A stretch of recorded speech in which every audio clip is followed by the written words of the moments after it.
A Cidade e as Serras, Essa de Queiroz, capítulo 7, parte 2. Foi então que o meu príncipe começou a ler apaixonadamente desde o Eclesiastes até Schopenhauer, todos os líricos e todos os teóricos do pessimismo. Nessas leituras, encontrava a reconfortante comprovação de que o seu mal não era mesquinhamente jacíntico, mas grandiosamente resultante de uma lei universal. Já há 4.000 anos, na remota Jerusalém, a vida, mesmo nas suas delícias mais triunfais, se resumia em ilusão.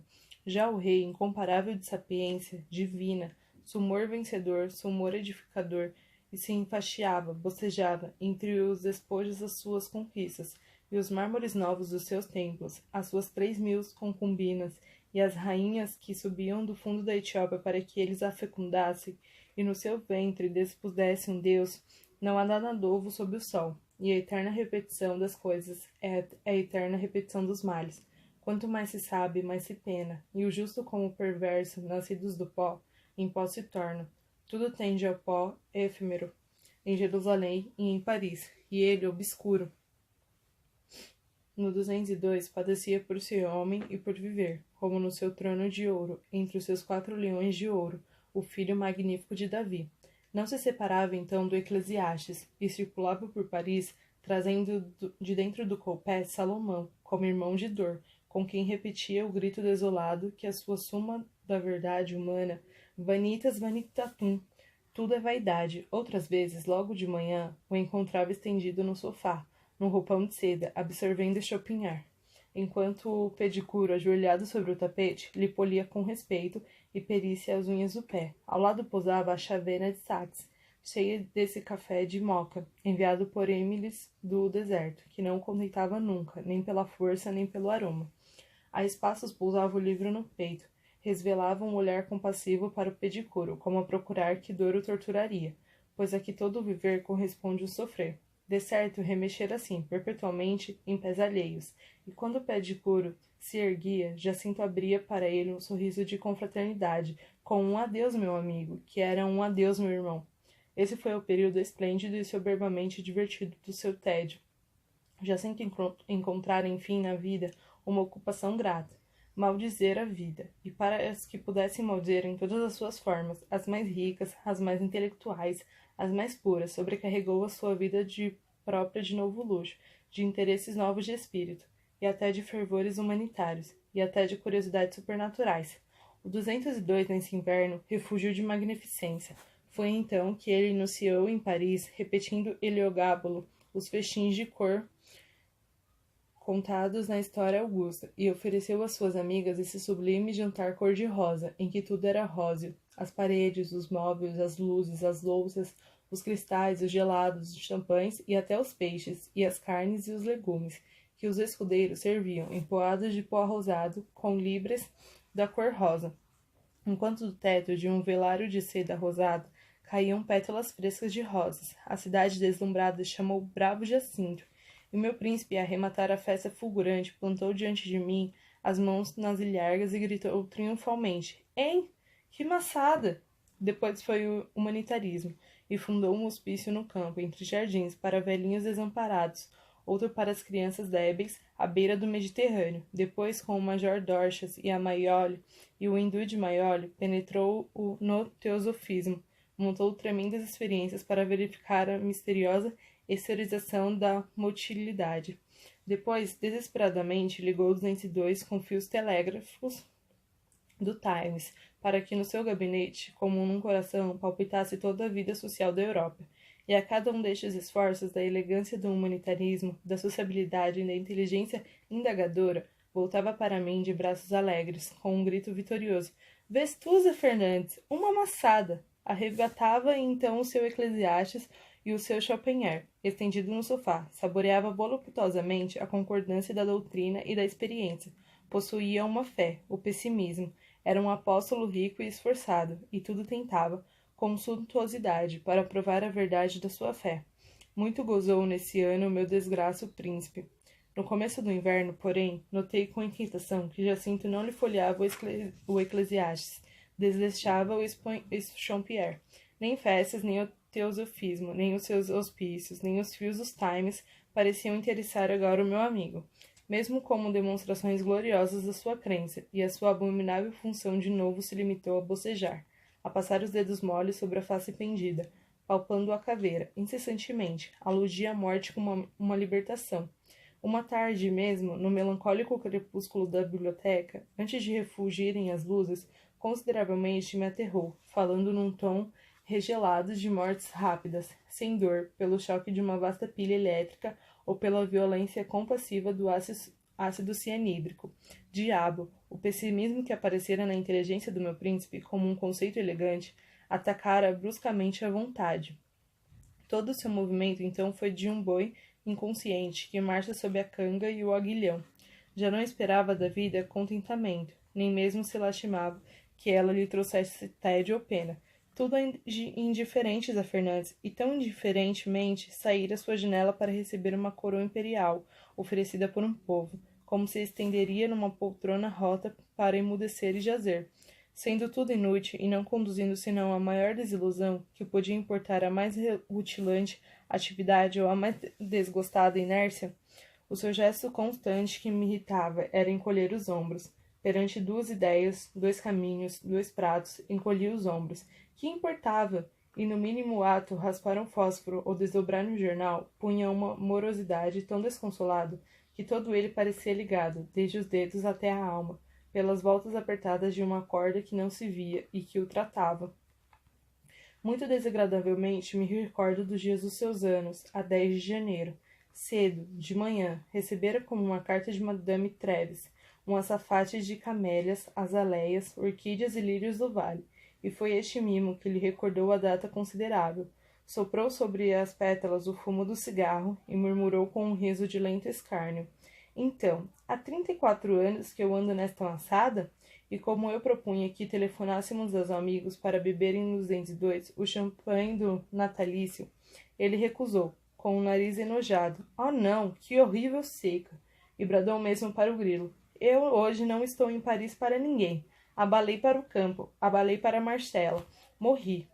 E a sua ironia não cessou até o almoço, perante os bilhetes, os telegramas, as cartas que subiam, se arredondavam em colina sobre a mesa de ebano, como um preito da cidade. Outras flores que vieram em vistosos cestos, com vistosos laços, foram por ele comparadas pelo presente de Efraim, uma engenhosa mesa que se abaixava até o tapete, ou se alteava até o teto. Para que, Senhor Deus meu? Depois do almoço, como chovia sombriamente, não arredamos no 202, com os pés estendidos ao lume, em preguiçoso silêncio. Eu terminara por adormecer beatificamente. Acordei aos passos assodados do grilo. Jacinto, enterrado na poltrona, com umas tesouras, recortava um papel. E nunca eu me compadeci daquele amigo que cansara a mocidade a acumular todas as noções formuladas desde Aristóteles e a juntar todos os inventos realizados desde Terámenes, como nessa tarde de festa, em que ele, cercado de civilização, nas máximas proporções, para gozar nas máximas proporções a delícia de viver, se encontrava reduzido, junto ao seu lar, a recortar papéis como uma tesoura. O grilo trazia um presente do grão-duque, uma caixa de prata, forrada de cedro e cheia de um chá precioso, colhido, flor a flor, nas veigas de Kiangsu, por mãos puras de virgens e conduzido através da Ásia em caravanas, com a veneração de uma relíquia. Então, para despertar o nosso torpor, lembrei que tomássemos o divino chá, ocupação bem harmônica com a tarde triste, a chuva grossa alagando os vidros, e a clara chama bailando no fogão. Jacinto acedeu, e um escudeiro acercou logo a mesa de Efraim, para que nós lhe entreássemos os serviços destros. Mas o meu príncipe, depois de altear, para o seu espanto, até os cristais do lustre, não conseguiu, apesar de uma suada e desesperada batalha com as molas, que a mesa regressasse a uma altura humana e caseira. E o escudeiro de novo a levou, levantada como um andaime quimérica, unicamente aproveitável para o gigante Adamastor. Depois veio a caixa do chá entre chaleiras, lâmpadas, coadores, filtros, todo um falso de alfaias de prata que comunicavam a essa ocupação, tão simples e doce em casa de minha tia, fazer chá, a majestade de um rito, prevenido pelo meu camarada da sublimidade daquele chá de Kiangsu. Ergui a chávena aos lábios com reverência. Era uma infusão descorada que sabia a malva e a formiga. Jacinto provou, cuspiu, blasfemou. Não tomamos chá. Ao cabo de outro pensativo silêncio, murmurei com os olhos perdidos no lume. E as obras do Tormes? A igreja? Já haver igreja nova? Jacinto retomara o papel e a tesoura. Não sei. Não tornei a receber carta do Silvério. Nem imagino onde param os ossos. Que lúgubre história. Depois chegou a hora das luzes e do jantar. Eu encomendara pelo grilo ao nosso magistral cozinheiro uma larga travessa de arroz doce, com as iniciais de Jacinto e a data ditosa em canela, a moda amável da nossa meiga terra, e o meu príncipe à mesa, percorrendo a lâmina de marfim, onde no 202 se escreviam os pratos a lápis vermelho, louvou com fervor a ideia patriarcal. Arroz doce está escrito com 2 S's, mas não tem dúvida. Excelente lembrança. Há que tempos não como arroz doce, desde a morte da avó. Mas quando o arroz doce apareceu triunfalmente, que vexame! Era um prato monumental de grande arte. O arroz, maciço, moldado, em forma de pirâmide do Egito, emergia de uma cauda de cereja e desaparecia sobre os frutos secos que o revestiam até o cimo, onde se equilibrava uma coroa de conde, feita de chocolate e gomos de tangerina gelada. E as iniciais, a data, tão lindas e graves na canela ingênua, vinham traçadas nas bordas da travessa com violetas praniladas.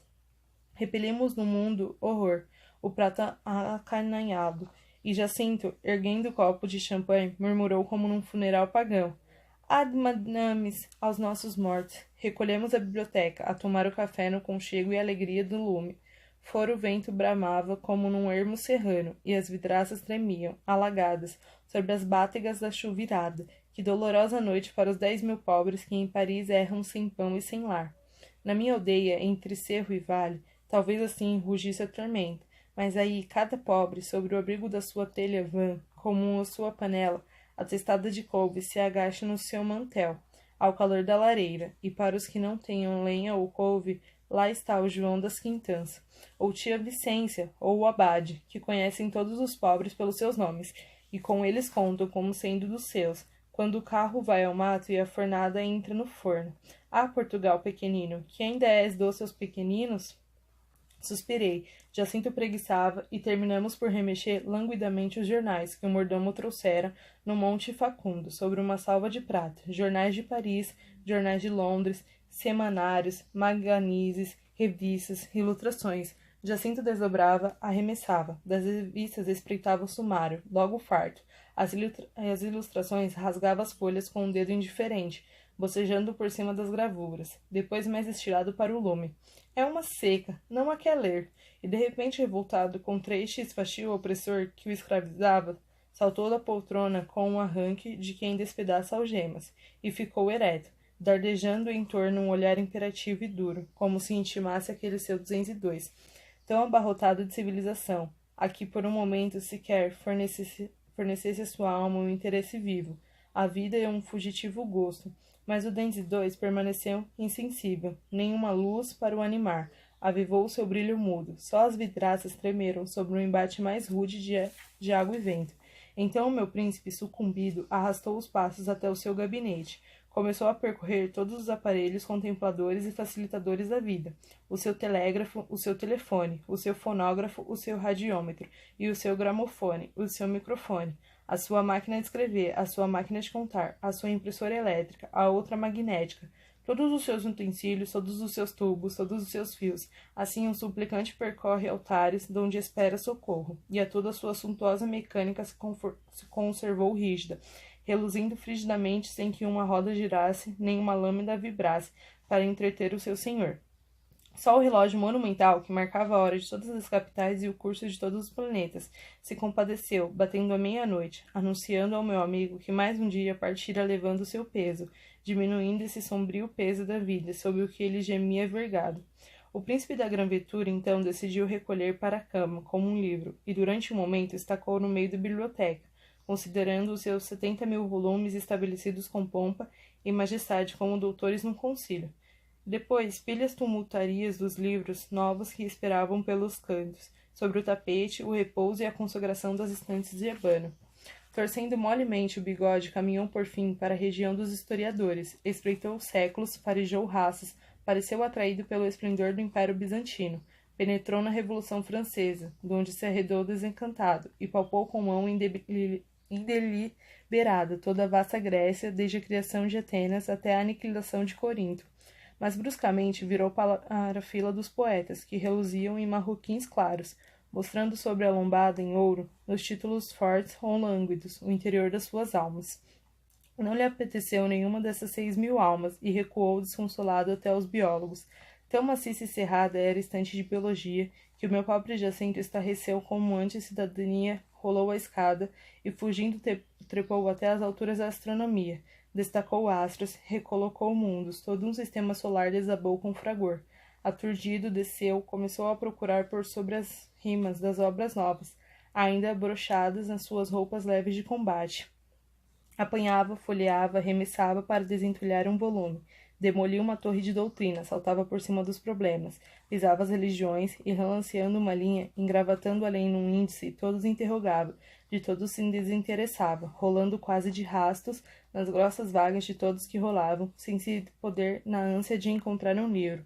Parou então no meio da imensa nave de cócoras, sem coragem, contemplando aqueles muros todos ferrados, aquele chão todo alastrado, os seus 70.000 volumes, e sem lhes provar a substância já absolutamente saciado, abarrotado, nauseado pela opressão da sua abundância, findou por voltar ao montão dos jornais amarrotados, ergueu melancolicamente um velho diário de notícias, e com ele debaixo do braço subiu ao seu quarto, para dormir, para esquecer.